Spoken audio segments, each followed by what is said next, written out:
Hi everyone, I'm Dr. Anupriya and welcome to my YouTube channel Metalks with Anu. ഇന്ന് നമ്മൾ നോക്കാൻ പോകുന്നത് നിങ്ങൾ തമ്മനയിൽ കണ്ടതുപോലെ ഹൃദയവുമായി ബന്ധപ്പെട്ട ഹൃദയാഘാതം അത് വരാനുള്ള കാരണങ്ങളും അതിൻ്റെ ലക്ഷണങ്ങളും ഇനി അത് വന്നു കഴിഞ്ഞാൽ നിങ്ങൾ എന്താണ് ഇമ്മീഡിയറ്റ് ആയിട്ട് ചെയ്യേണ്ടത് ഇങ്ങനത്തെ കാര്യങ്ങളാണ് നമ്മൾ ഇന്നത്തെ വീഡിയോയിൽ ഡിസ്കസ് ചെയ്യാൻ വേണ്ടി പോകുന്നത്.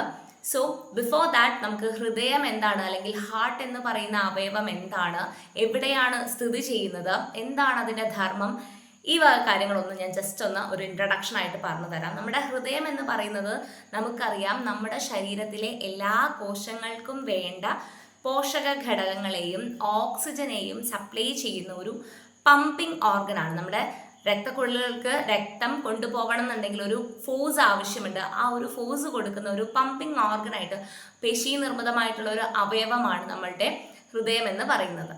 ഈ ഹൃദയമാണ് നമ്മുടെ എല്ലാ കോശങ്ങൾക്കും ആവശ്യമായിട്ടുള്ള പോഷകഘടകങ്ങളും ഓക്സിജനും സപ്ലൈ ചെയ്യാൻ വേണ്ടിയിട്ട് നമ്മുടെ ശരീരത്തെ സഹായിക്കുന്നത്. ആൻഡ് നമ്മുടെ എല്ലാ കോശങ്ങൾക്കും പോഷകഘടകങ്ങൾ കൊടുക്കുന്നത് ഹൃദയമാണെന്ന് ഞാൻ പറഞ്ഞു. അപ്പം ഹൃദയത്തിനും വേണ്ട പോഷക ഘടകങ്ങൾ അല്ലെ, ഹൃദയത്തിനും വർക്ക് ചെയ്യണം അല്ലെ, ഹൃദയം പ്രവർത്തിച്ചാൽ മാത്രമേ നമുക്ക് ജീവിക്കാൻ വേണ്ടി പറ്റുള്ളൂ. അപ്പം ഹൃദയത്തിനും പോഷക ഘടകങ്ങൾ വേണം. ഈ ഹൃദയത്തിന് വേണ്ടുന്ന പോഷക ഘടകങ്ങൾ കൊടുക്കുന്ന ചില ധമനികളുണ്ട്, രക്തധമനികളുണ്ട്. അവയാണ് കൊറോണറി ആർട്ടറീസ്. അപ്പം നമുക്ക് രണ്ട് കൊറോണറി ആർട്ടറീസ് ആണുള്ളത്, റൈറ്റും ലെഫ്റ്റും കൊറോണറി ആർട്ടറീസ് ഉണ്ട്. ഈ കൊറോണറി ആർട്ടറീസ് ആണ് നമ്മുടെ ഹൃദയത്തിന് വേണ്ട പോഷക ഘടകങ്ങളും ഓക്സിജനും ലഭ്യമാക്കുന്ന അതായിട്ട് വർത്തിക്കുന്ന രക്തധമനികൾ.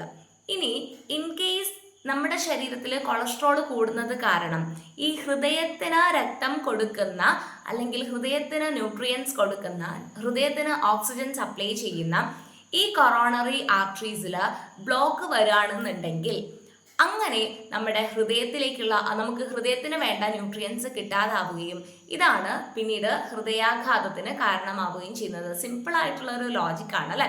നമ്മുടെ ഒരു രക്തക്കുഴൽ പോകുന്നുണ്ട്, അതിനിടയിൽ അതിനുള്ളിൽ ഒരു കൊഴുപ്പ് അടിഞ്ഞു കൂടി കഴിഞ്ഞു കഴിഞ്ഞാൽ സ്വാഭാവികമായിട്ട് എന്ത് ചെയ്യും, അതിൻ്റെ ഒരു ഡയമീറ്റർ, അതിൻ്റെ ഒരു വ്യാസം കുറയും അല്ലെ. അപ്പം നോർമലി പോവേണ്ട ഒരു രക്തമുണ്ട്, അത്രയും അളവിൽ രക്തം ഹൃദയത്തിന് കിട്ടുന്നില്ല, അത് ഹാർട്ട് അറ്റാക്കിന് കാരണമാകും കേട്ടോ. ബ്ലോക്ക് വന്നിട്ട് ഹാർട്ട് അറ്റാക്ക് ഉണ്ടാവാനുള്ള ചാൻസ് ഉണ്ട്. സിമ്പിളാണ്. നമ്മൾ ഈ വെള്ളമൊക്കെ അടിക്കുന്ന പൈപ്പുകളുണ്ട് അല്ലേ, ഈ ലോങ് പൈപ്പുകളുണ്ട്, അതിനിടയിൽ ചെളി നിറയുകയോ അല്ലെങ്കിൽ അങ്ങനെ എന്തെങ്കിലും സംഭവിച്ചു കഴിഞ്ഞു കഴിഞ്ഞാൽ സ്വാഭാവികമായിട്ടും ആ വെള്ളം സപ്ലൈ നടക്കില്ല. അതുപോലെ തന്നെ നമ്മുടെ ഹൃദയത്തിന് ആ ഒരു സപ്ലൈക്ക് ബ്ലോക്ക് വരുന്ന സമയത്താണ് ഹൃദയാഘാതം ഉണ്ടാവാനുള്ള ഒരു സാധ്യത വരുന്നത്. ഇനി ഇത് ഹൃദയാഘാതം വന്നു കഴിഞ്ഞാൽ അല്ലെങ്കിൽ ഇത് ആർക്കൊക്കെയാണ് വരാനുള്ള ഒരു സാധ്യത അല്ലെങ്കിൽ വരാനുള്ള കാരണം എന്തൊക്കെയാണ്, അതാണ് ഞാൻ നെക്സ്റ്റ് പറയാൻ വേണ്ടി പോകുന്നത്. അപ്പം ആർക്കൊക്കെയാണ് ഹൃദയാഘാതം വരാനുള്ള സാധ്യത എന്ന് പറഞ്ഞു കഴിഞ്ഞാൽ നമ്മൾ അത് റീസൺ ആയിട്ട് എക്സാക്ട് റീസൺ ആയിട്ടല്ല പറയാം, നമ്മൾ കുറച്ച് റിസ്ക് ഫാക്ടേഴ്സ് ആർക്കാണ് കൂടുതൽ വരാനുള്ളൊരു സാധ്യത അങ്ങനെയാണ് അതിനെ പറയുന്നത്. അത് രണ്ടായിട്ട് നമുക്ക് പറയാൻ പറ്റും. മോഡിഫയബിൾ റിസ്ക് ഫാക്ടറും ഉണ്ട്, നോൺ മോഡിഫയബിൾ റിസ്ക് ഫാക്ടറും ഉണ്ട്. എന്ന് പറഞ്ഞു കഴിഞ്ഞാൽ ഒന്നുമില്ല, നമ്മളെ കൊണ്ട് മാറ്റാൻ സാധിക്കുന്ന തരത്തിൽ അല്ലെങ്കിൽ നമുക്ക് ആ രോഗം വരാതെ നമുക്ക് സൂക്ഷിക്കാൻ പറ്റുന്ന ഘടകങ്ങളുമുണ്ട്, അല്ല നമുക്ക് പ്രിവെൻറ്റ് ചെയ്യാൻ പറ്റാത്തതായിട്ടുള്ള മോഡിഫൈ ചെയ്യാൻ പറ്റാത്തതായിട്ടുള്ള കാരണങ്ങളുമുണ്ട്. ഫസ്റ്റ് ഞാൻ മോഡിഫൈ ചെയ്യാൻ പറ്റാത്ത കാരണങ്ങളെ പറ്റി പറഞ്ഞുതരാം. അതിൽ ഒന്നാമത്തെന്ന് പറയുന്നത് നമ്മുടെ ഏജ് ആണ്. പ്രായത്തെ നമുക്കൊന്നും ചെയ്യാൻ പറ്റില്ല അല്ലേ, നമ്മുടെ ഏജ് അഡ്വാൻസ് ചെയ്തുകൊണ്ടേയിരിക്കും ദിവസങ്ങൾ കഴിയുന്തോറും. അപ്പോൾ നമുക്ക് വയസ്സ് കൂടുന്നതിനനുസരിച്ച് ഹൃദയത്തിന് അസുഖം വരാനുള്ളൊരു സാധ്യത കൂടുതലാണ്. രണ്ടാമത്തെ കാര്യം എന്ന് പറയുന്നത് നമുക്ക് എന്താണ്, നമ്മുടെ അച്ഛനും അമ്മയ്ക്കൊക്കെ പാരമ്പര്യമായിട്ട് വരികയാണെന്നുണ്ടെങ്കിൽ അച്ഛനും അമ്മയ്ക്കൊക്കെ ഹൃദയാഘാതം ഉണ്ടായിരുന്നു, അപ്പം നമുക്കും ഹൃദയാഘാതം ഉണ്ടാവാനുള്ളൊരു സാധ്യത നമുക്ക് തള്ളിക്കളയാൻ വേണ്ടി പറ്റില്ല. അപ്പം ഏജ് ഇമ്പോർട്ടൻ്റ് ആണ്, അതുപോലെ തന്നെ പാരമ്പര്യവും ഇമ്പോർട്ടൻ്റ് ആണ്. ഇനി മൂന്നാമതൊരു കാര്യം എന്ന് പറയുന്നത് നമ്മളുടെ സെക്സ് ആണ്.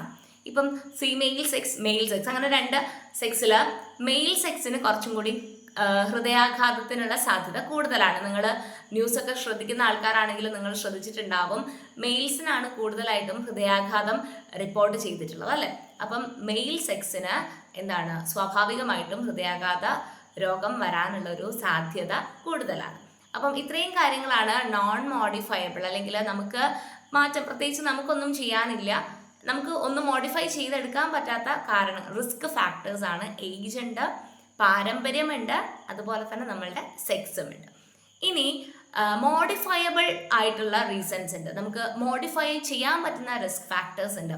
അതിൽ ഇമ്പോർട്ടൻ്റ് ആയിട്ടുള്ള ഒരു കാര്യം എന്ന് പറയുന്നത് ഡയബറ്റീസ് ആണ്, പ്രമേഹ രോഗം. അപ്പം നമുക്ക് നമ്മുടെ ബ്ലഡ് ഷുഗർ കറക്റ്റായിട്ട് മെയിൻറ്റെയിൻ ചെയ്യാൻ പറ്റുന്നുണ്ട് എന്നുണ്ടെങ്കിൽ, നമുക്ക് നമ്മുടെ ഷുഗർ ലെവലൊക്കെ കറക്റ്റായിട്ട് ഫോളോ ചെയ്യാൻ, നല്ല സ്ട്രിക്റ്റ് ആയിട്ട് നമുക്ക് ആ ഷുഗർ ലെവൽ മെയിൻറ്റെയിൻ ചെയ്യാൻ പറ്റുന്നുണ്ടെന്നുണ്ടെങ്കിൽ നമുക്ക് വരാനുള്ള സാധ്യത കുറവാണ്. ഇനി നമുക്ക് പറ്റുന്നില്ല എന്നുണ്ടെങ്കിൽ ഹൃദയത്തിന് അസുഖം വരാനുള്ള സാധ്യത കൂടുതലാണ്.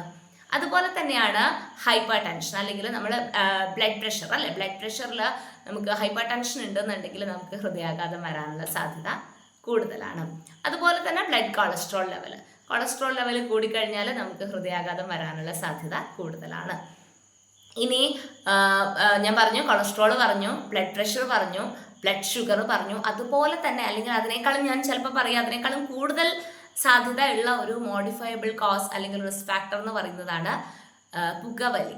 ഓക്കെ, സ്മോക്കിംഗ് എന്ന് പറയുന്നത് ഹൃദയാഘാതത്തിൻ്റെ സാധ്യത വളരെ കൂടുതൽ വട്ടം ഹൃദയാഘാത സാധ്യത വരാനുള്ള ഒരു ഫാക്ടറായിട്ടാണ് നമ്മൾ സ്മോക്കിങ്ങിനെ പൊതുവെ പറയുന്നത്. അപ്പം ഈ സ്മോക്കിങ്ങും ഡയബറ്റീസ്, കൊളസ്ട്രോള്, ഷുഗർ, ഇങ്ങനത്തെ ഒക്കെ ഡയബറ്റീസ്, ബ്ലഡ് പ്രഷർ, ഇങ്ങനത്തെ ആൾക്കാർക്കൊക്കെ ഈ ഒരു ഹൃദയാഘാതത്തിനുള്ള സാധ്യത കൂടുതൽ തന്നെയാണ്.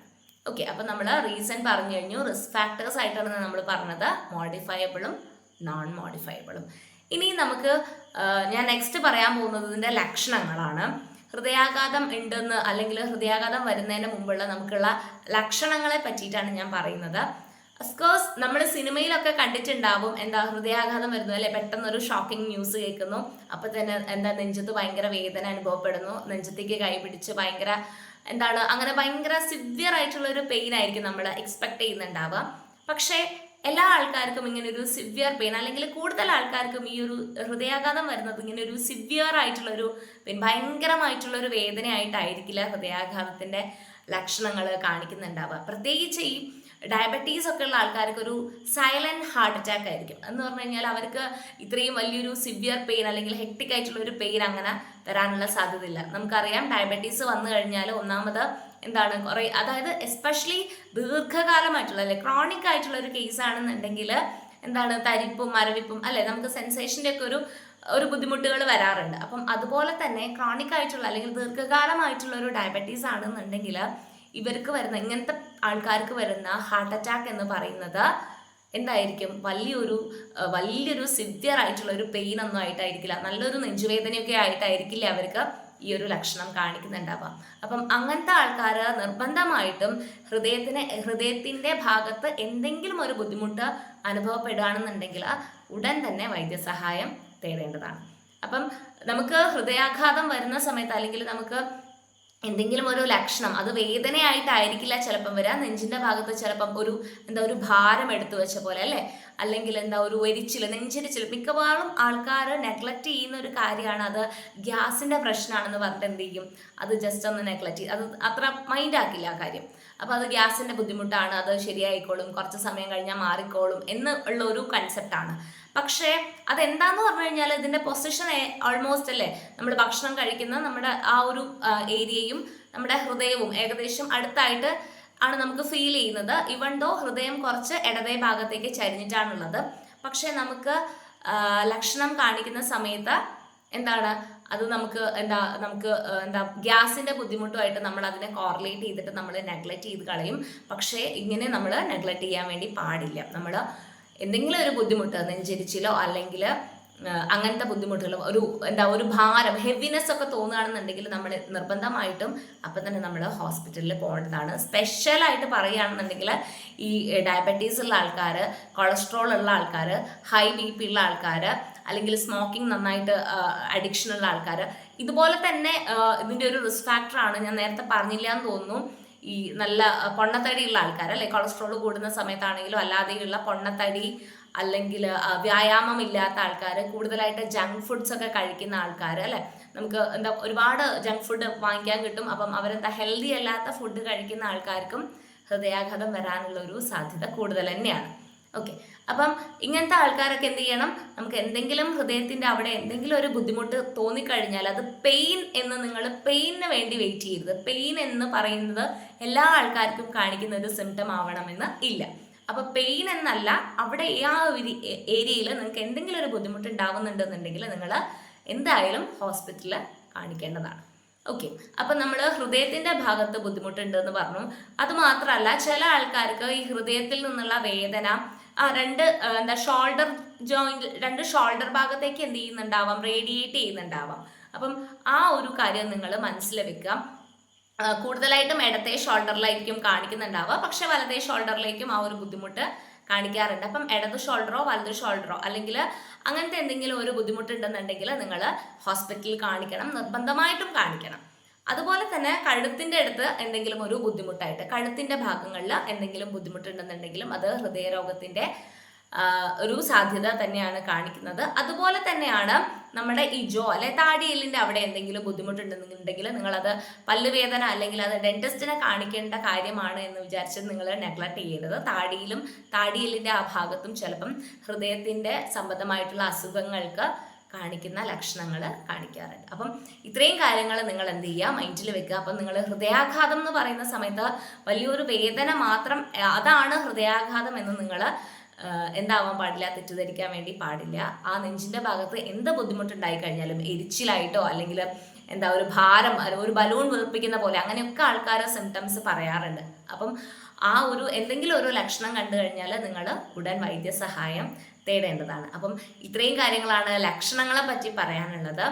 ഇനി നമ്മൾ ഹോസ്പിറ്റലിൽ പോയി കഴിഞ്ഞു കഴിഞ്ഞാൽ എന്തൊക്കെ ട്രീറ്റ്മെൻറ്റ് അല്ലെങ്കിൽ എന്തൊക്കെ ഇൻവെസ്റ്റിഗേഷൻസ്, ഫസ്റ്റ് തന്നെ ട്രീറ്റ്മെൻ്റ് അല്ലല്ലോ, എന്തൊക്കെ ഇൻവെസ്റ്റിഗേഷൻസ്, എന്തൊക്കെ കാര്യങ്ങളായിരിക്കും നിങ്ങളെടുത്ത് ചെയ്യാൻ വേണ്ടി പറയുക, എന്തൊക്കെ ടെസ്റ്റുകളായിരിക്കും നിങ്ങൾ ചെയ്യേണ്ടി വരിക.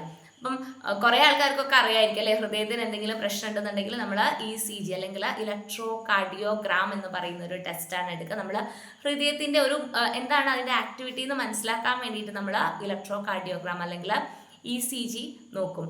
ഇനി ECGയിൽ വലിയ പ്രശ്നമൊന്നും ഇല്ലാത്ത ആൾക്കാരാണെന്നുണ്ടെങ്കിലും, ഫസ്റ്റ് ECGയിൽ വലിയ പ്രശ്നങ്ങളൊന്നും ഇല്ലാത്ത ആൾക്കാരാണെന്നുണ്ടെങ്കിലും നമ്മൾ ഈ പറഞ്ഞിരിക്കുന്ന റിസ്ക് ഫാക്ടേഴ്സിൽ എന്തെങ്കിലും കൂടുതലായിട്ടുള്ള റിസ്ക് ഫാക്ടേഴ്സ് ഉണ്ട്. അതായത് ഡയബറ്റീസ് ഉള്ള ആളാണ്, അല്ലെങ്കിൽ BP മെഡിസിൻ എടുക്കുന്ന ആളാണ്, അല്ലെങ്കിൽ BP നന്നായിട്ട് കൺട്രോളിൽ കിട്ടാത്ത ആൾക്കാരാണ്, അല്ലെങ്കിൽ കൊളസ്ട്രോൾ കൂടി നിൽക്കുന്ന ആൾക്കാരാണ്, അല്ലെങ്കിൽ ഫാമിലി ഹിസ്റ്ററി ഭയങ്കര സ്ട്രോങ് ആണ് എന്നൊക്കെ ഉണ്ടെങ്കിൽ നമ്മൾ എന്ത് ചെയ്യും, നമ്മൾ സെക്കൻഡ് അല്ലെങ്കിൽ തേർഡ് ECGs വരെ എടുക്കാറുണ്ട്. എന്നിട്ട് ഈ 3 ഒരു ആദ്യത്തെ ECG കഴിഞ്ഞ് ഒരു അരമണിക്കൂറോ 1.5 മണിക്കൂറോ ഒക്കെ കഴിഞ്ഞിട്ട് നമ്മൾ ഇടവിട്ട് ECGs എടുത്ത് നോക്കും. എന്തെങ്കിലും ബുദ്ധിമുട്ടുണ്ടോയെന്ന്, ECGയിൽ റീഡിങ്ങിൽ എന്തെങ്കിലും പ്രശ്നമുണ്ടോയെന്ന് നമ്മൾ നോക്കും. വേറൊരു ടെസ്റ്റാണ്, നമ്മൾ ബ്ലഡ് ടെസ്റ്റ് ചെയ്യും, ട്രോപ്പോണിൻ്റെ ടെസ്റ്റ് ചെയ്യും. അപ്പം അതും ഒരു 6 നമുക്ക് ലക്ഷണങ്ങൾ കാണിച്ചു തുടങ്ങി ഒരു 6 മണിക്കൂർ കഴിയുമ്പോഴാണ് നമ്മൾ ട്രോപ്പോണിൻ നമ്മൾ ബ്ലഡ് ടെസ്റ്റ് ചെയ്യുന്നത്. അതും നമുക്ക് ഹൃദയ സംബന്ധമായിട്ടുള്ള ഈ ഒരു അസുഖം കാണിക്കുന്ന ഒരു ടെസ്റ്റാണ്. വേറെയും ടെസ്റ്റുകളുണ്ട് അല്ലേ, എക്കോ കാർഡിയോഗ്രാം ഉണ്ട് അല്ലേ.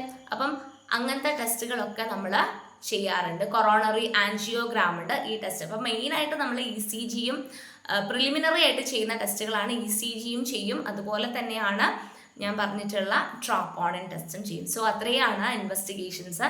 അതിനനുസരിച്ച് ആ ടെസ്റ്റിൻ്റെ ഔട്ട്കമ്മിനെ ബേസ് ചെയ്തിട്ടായിരിക്കും നമുക്ക് മെഡിസിൻസ് കിട്ടുന്നുണ്ടാവും. അപ്പം നിങ്ങൾ മെയിനായിട്ടും ശ്രദ്ധിക്കേണ്ട കാര്യങ്ങൾ, നമുക്ക് ഒരു ഡിസീസിനെയും അങ്ങനെ കാര്യമായിട്ട് നമുക്ക്, അതായത് മോഡിഫയബിൾ അല്ലാത്ത കാര്യത്തിന് നമുക്ക് എന്ത് ചെയ്യാൻ പറ്റില്ല, നമുക്ക് പ്രിവെൻറ്റ് ചെയ്യാൻ വേണ്ടിയിട്ട് അങ്ങനെ ചെയ്യാൻ പറ്റില്ല. അപ്പം നമ്മൾ ലൈഫ് സ്റ്റൈലാണ് ശരിക്കും പറഞ്ഞു കഴിഞ്ഞാൽ നല്ലൊരു മോഡിഫിക്കേഷൻ വരുത്തേണ്ടത് അല്ലേ. നമുക്ക് നമ്മുടെ ഏജിനെ റിവേഴ്സ് ചെയ്യാൻ വേണ്ടി പറ്റില്ല. അപ്പം നമുക്ക് എന്താ ചെയ്യാൻ പറ്റുന്നതെന്ന് വെച്ചാൽ അത് നമ്മൾ ചെയ്യുക തന്നെ വേണം. സോ നമ്മൾ ബ്ലഡ് ഷുഗർ ലെവൽ കൃത്യമായിട്ട് റെഗുലർ ആയിട്ടുള്ള ഇൻ്റർവെല്ലിൽ ചെക്ക് ചെയ്യുക, മോണിറ്റർ ചെയ്യുക. അപ്പോൾ ഷുഗർ ലെവൽ കറക്റ്റായിട്ട് മെയിൻറ്റെയിൻ ചെയ്യുക, BP കറക്റ്റായിട്ട് മെയിൻറ്റെയിൻ ചെയ്യുക, അതുപോലെ തന്നെ കൊളസ്ട്രോള് കറക്റ്റായിട്ട് മെയിൻറ്റെയിൻ ചെയ്യുക. ഇത് മൂന്നും നമുക്ക് നമ്മുടെ ഒരു ലോങ് പ്രോസസ്സിൽ വരുന്നതാണ്. പക്ഷേ സ്മോക്കിംഗ് എന്ന് പറയുന്ന ഒരു ഫാക്ടർ അല്ലേ, പുകവലി എന്ന് പറയുന്ന ഒരു ഫാക്ടർ നമ്മൾ കംപ്ലീറ്റ് ആയിട്ടും സ്റ്റോപ്പ് ചെയ്യണം. അത് നമ്മൾ വിളിച്ച് അപകടത്തെ വരുത്തുന്നത് പോലെയാണ്. അപ്പം പുകവലി എന്ന് പറയുന്ന ഒരു ഫാക്ടർ നമ്മൾ കംപ്ലീറ്റ് ആയിട്ട് അവോയ്ഡ് ചെയ്യണം. സോ ഇത്രയാണ് ഇന്ന് പറയാൻ ഉദ്ദേശിക്കുന്നത്. വീഡിയോ ഇഷ്ടമായി എന്ന് വിചാരിക്കുന്നു. ഇത് കൂടുതൽ ഹെൽപ്ഫുൾ ആവുമെന്ന് നിങ്ങൾക്ക് തോന്നുന്ന ആൾക്കാരുടെ അടുത്ത് നിങ്ങൾ എന്ത് ചെയ്യുക, ഈ വീഡിയോ ഒന്ന് ഷെയർ ചെയ്ത് കൊടുക്കുക കേട്ടോ. Thank you.